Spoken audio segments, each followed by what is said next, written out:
વિદ્યાર્થી મિત્રો, મારી યુટ્યુબ ચેનલમાં તમારું હાર્દિક સ્વાગત છે. આજે આપણે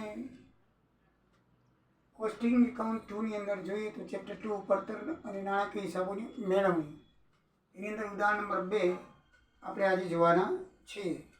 તો મિત્રો, એની અંદર રૂચિતા લિમિટેડના પડતરના હિસાબો 2020 માટે 30,11,400 નફો બતાવે છે અને નાણાકીય હિસાબમાં 19,76,000 નફો બતાવે છે. તો બંને હિસાબો સરખાવતા નીચેના તફાવત માલુમ પડ્યા. તફાવત આપણે આપી દીધા છે. બંને નફા આપ્યા છે મિત્રો. તો કોઈ પણ નફાથી શરૂઆત કરી શકાય છે. જે નફાથી શરૂઆત કરીએ આપણો પક્ષ કહેવાય. જો તમે પડતરના નફાથી શરૂઆત કરો તો નાણાકીય હિસાબનો નફો આવવો જોઈએ, અને નાણાકીય હિસાબથી શરૂઆત કરો તો તમને પડતરનો નફો આવવો જોઈએ. મિત્રો, આ દાખલામાં એક સગવડ છે કે તમને જવાબ પરીક્ષાના પેપરમાં મળી જાય. બંને નફા આપેલા હોય કે વિગત આપેલી હોય નફા નુકસાન ખાતું, તો એમાં પણ નફો દર્શાવેલો એટલે આપણને જવાબ ખબર પડી જ જાય.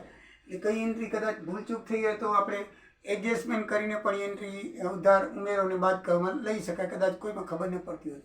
આમાં મિત્રો એન્ટ્રી ખબર ન પડે એવું કંઈ નથી આવ્યું. એટલે જો આપણો પક્ષ પડતરનો છે, બરાબર છે, પડતરના હિસાબ મુજબ આપણે લઈએ છીએ.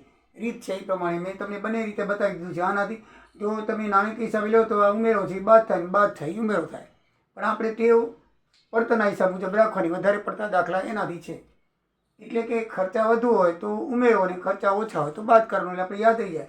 પડતરના હિસાબમાં શું હોય? ખર્ચા વધુ હોય તો ઉમેરવાના અને ઓછા હોય તો બાદ કરવાના. પછી પડતરમાં નહીં નોંધાયેલ આવક હોય, પડતરમાં આપણે નોંધતા ન હોય ને એવી આવક હોય તો ઉમેરવાની અને ખર્ચ હોય તો બાદ કરવાનો. એ ઉપરનું છે. ખર્ચા વધુ હોય, આપણને ખર્ચો પડતરમાં નોંધાયેલો હોય અને નાણાકમાં નોંધાયેલો હોય, એટલે એમાં કયો વધુ છે કે ઓછો છે? બંનેમાં નોંધાયેલો હોય ને, પડતરના હિસાબમાં અને નાણાકીય હિસાબમાં બંનેમાં નોંધેલો દીધેલો હોય ને, તો પહેલો નિયમ, જો ખર્ચો આપણે વધુ હોય તો ઉમેરવાનો અને આપણે નાણાકીય કરતાં ઓછો હોય તો બાદ કરવાનો. પણ માનો કે પડતરના હિસાબમાં નોંધેલું જ ન હોય અને નાણાકીય હિસાબમાં હોય તો બીજો નિયમ લાગુ કરો. પડતરમાં નહીં નોંધાયેલા આવક છે ઉમેરવાની અને ખર્ચ છે એ બાદ કરવાનું. મિત્રો, ઉપરનો નિયમ છે બંનેમાં આપેલું હોય તો એમાં વધુ જોઈ લેવાનું. નીચેનો નિયમ છે એકમાં આપેલું હોય એકમાં ના આપેલું હોય. મીન્સ કે પડતરમાં ન આપેલું હોય અને નાણાકીયમાં આપેલું હોય ત્યારે આવક ઉમેરવાની અને ખર્ચ બાદ કરવાનો. બરાબર છે. હવે તફાવતના કારણોમાં મિત્રો 4-5 કારણો છે. પહેલી આપેલી છે ડિરેક્ટર ફી. બરાબર છે. તો ડિરેક્ટર ફી 75,000 રૂપિયા છે. હવે ડિરેક્ટર ફી છે ને એ આપણા પડતરના હિસાબમાં ન આવે, એટલે નહીં નોંધાયેલ કહેવાય. તો નહીં નોંધાયેલ છે. હવે ખર્ચ છે કે તો ડિરેક્ટર ફી આપણો ખર્ચ કહેવાય. તો ખર્ચ હોય તો બાદ કરો. એટલા માટે ડિરેક્ટરની ફી 75,000 રૂપિયા આપણે શું કરી છે? બાદ કરી છે મિત્રો. બરાબર છે ને. નહીં નોંધાયેલમાં જોઈ લેવાનું. નથી નોંધાયેલ તો ખર્ચ હોય તો બાદ કરવાનું, આવક હોય તો ઉમેરવાનું. બરાબર ને. એમાં ઊંધું છે, વધુ હોય તો ઉમેરો ને ખર્ચ હોય તો બાદ કરો. બેમાં એવું જ છે. બરાબર ને. આવક હોય તો ઉમેરો, એમાં ખર્ચ વધુ હોય તો ઉમેરો, આમાં ખર્ચ બાદ કરો, આમાં ખર્ચા ઓછા કરો તો એ બાદ કરવાના છે. બરાબર.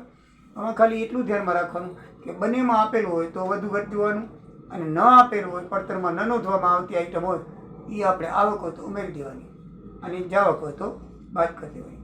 તો આપણી જાવક છે માટે 75,000 રૂપિયા બાદ કર્યા. નંબર 2, કંપનીએ 60,000 ગાળખાત અનામતની જોગવાઈ કરી. મિત્રો, એ પણ પડતરના હિસાબમાં આવે નહીં. એટલે કે ગાળખાતની જોગવાઈ એક સંભવિત નુકસાન માટે ઊભી કરેલી જોગવાઈ છે. એટલે એક જાતનું નુકસાન જ કહેવાય જો ગાળખાત હોય એટલે. બરાબર. એટલે પડતરમાં નથી તો ખર્ચ કહેવાય. એટલે એ બાદ થાય. શું થાય? બાદ થાય. ગાળખાતની જોગવાઈ કે ગાળખાત એ શું થાય? બાદ થાય. પણ ગાળખાત પરત આવે તો પાછી ઉમેરાય. બરાબર. એ આપણે આગળના દાખલામાં જોઈ ગયા હતા. પછી 3માં કીધું છે કે 12 લાખના ખર્ચા નવા બંધાયેલા કારખાનામાં ઉત્પાદન શરૂ થયું અને તેના પર 5% લેખે ઘસારાની જોગવાઈ કરવાની છે. તો મિત્રો, 12 લાખના 5% એટલે 60,000 થાય. એ ઘસારો છે એની નોંધ પડતરના હિસાબમાં થયેલી નથી. બરાબર છે. એ ખર્ચ કહેવાય. ખર્ચ કહેવાય એટલે ઘસારો ક્યાં આવશે? બાદ કરવામાં 60,000. બરાબર. સમજાઈ ગયું.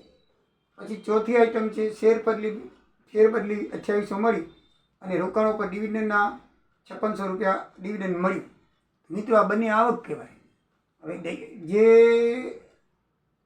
શેર ફેરબદલી અને ડિવિડન્ડનું રોકાણ એ આપણામાં કોઈ દી ના આવે, પડતરમાં ન આવે. તો પડતરમાં ના આવે એટલે આ નિયમ લાગુ પડે. આવક છે તો ઉમેરો. આ બંને મિત્રો આવક છે, મળેલ ડિવિડન્ડ છે, આપેલ નથી, ચૂકવેલો હોય તો પાછું આમાં આવે. યાદ રાખવાનું, મળેલ ડિવિડન્ડ છે, ચૂકવેલ ડિવિડન્ડ હોય તો પાછું બાદમાં થાય. મળેલ ડિવિડન્ડ છે, આપણે રોકાણ ઉપર કયા હતા, શેરો ઉપર ડિવિડન્ડ મળ્યું 56,800 ને ફેરબદલી ફી મળી 2800, એટલે ટોટલ 59,600 એ આપણી આવકમાં આવશે. ઇન્કમ ટેક્સ 9 લાખ ભર્યો. હવે જોગવાઈ કરી, બરાબર. ઇન્કમ ટેક્સ એક જાતનો ખર્ચ છે ને આપણામાં નોંધાયેલો ન હોય, બરાબર. ન નોંધાયેલો એટલે ખર્ચ છે એ હંમેશા શેમાં થાય, બાદ થાય. એ ટોટલ બાદ કરવું, ટોટલ 10,95,000 થયા. અને નફાનું આવકનું ટોટલ 59,600 થયા. એ આપણે નફાની અંદર ઉમેરી તો 30,71,000 થાય. 10,95,000 બાદ કરો એટલે નાણાકીય હિસાબ મુજબ ચોખ્ખો નફો 19,76,000 જે દાખલામાં આપ્યો છે એ જ આવી ગયો મિત્રો. તો આ દાખલો એકદમ સચોટ અને બરાબર છે. દાખલાની અંદર ખાલી ઉપરના જે 2 નિયમ છે યાદ રાખજો તો તમને જરૂરથી દાખલામાં કોઈ જાતની તકલીફ નહીં પડે. સીધા અને સરળ દાખલાઓ છે. તો મિત્રો, મારો વિડીયો જો ગમ્યો હોય તો લાઈક કરી અને સબસ્ક્રાઈબ કરજો. તમારા વીરોને મિત્રો હોય ને ફોરવર્ડ કરજો. જય સિયારામ, જય દ્વારિકાધીશ.